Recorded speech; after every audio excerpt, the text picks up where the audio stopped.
So when we talk about war and peace, democracy is often presented as the best solution.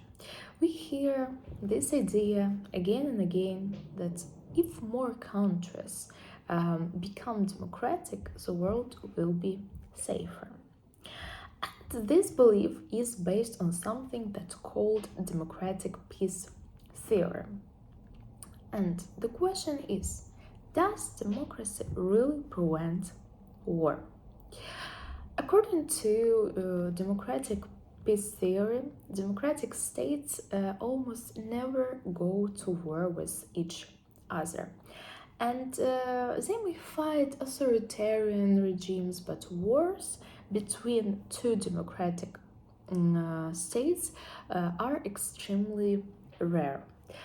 And at first glance this sounds convincing and very hopeful, but if we look closer, the picture becomes more complicated.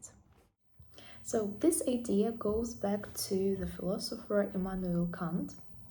More than 200 years ago, he argued that republican states, what we would now call democracies, are more peaceful.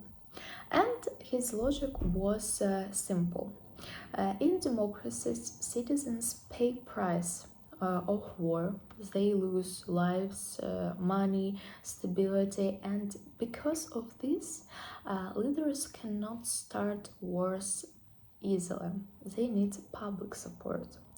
And Kant also believes that democracies prefer law, diplomacy, cooperation instead of violence. In the modern period, scholars like Michael Doyle developed this idea further. In his work, Liberalism and World Politics, Michael Doyle shows that historically liberal democracy almost never fight one another. This pattern appears again and again in historical data, especially after the Second World War. But is democracy really the reason? This is where criticism begins.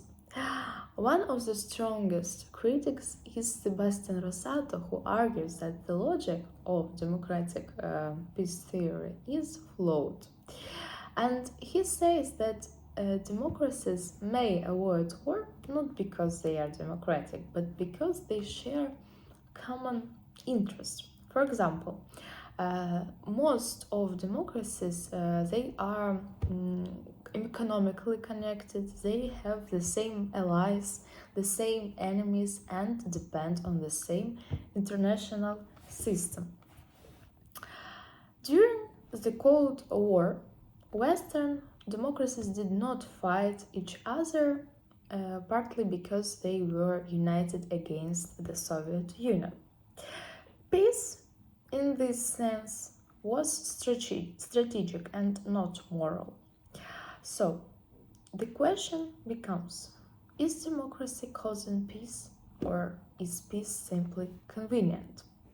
Another major problem that we can call is democratic hypocrisy. While democracies rarely fight each other, they often use other forms of violence. They support coups, interfere in elections, and conduct covert operations. These actions are hidden, but they are still forms of conflict. For example, the United States and other democratic states have intervened in Latin America, Middle East, Asia, and these interventions may challenge the idea that democracies are fully peaceful. Also, modern conflicts does not always look like traditional war. Today, democracies often use drone strikes, proxy wars, cyber attacks, economic sanctions, and so even if democracies avoid declaring war on each other's, violence has not disappeared. It has just changed. its form. After the Cold War, democratic peace theory became more than just an academic idea. It turned into a political justification. So, if democracy leads to peace, then promoting democracy even by force must be a good thing. So, this thought influenced wars in Iraq, Afghanistan, Libya. However, instead of peace, that cases often resulted in chaos, instability, and long term conflicts. This creates a clear contradiction. If democracy is supposed to prevent war, why is war used to spread democracy? At the same time, we should be fair. Established democracies in Western Europe have remained peaceful for many decades toward each other. So the theory is not completely wrong, but it works only under specific conditions. Does democracy prevent war? Sometimes, but not always. Democratic peace theory shows us that democracy tends to avoid war with each other, but it ignores uncomfortable facts. And because of this, the theory is often politically instrumentalized.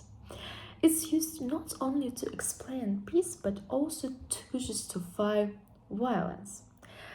So, in conclusion, democracy can help, but only if it's not turned into excuses for violence.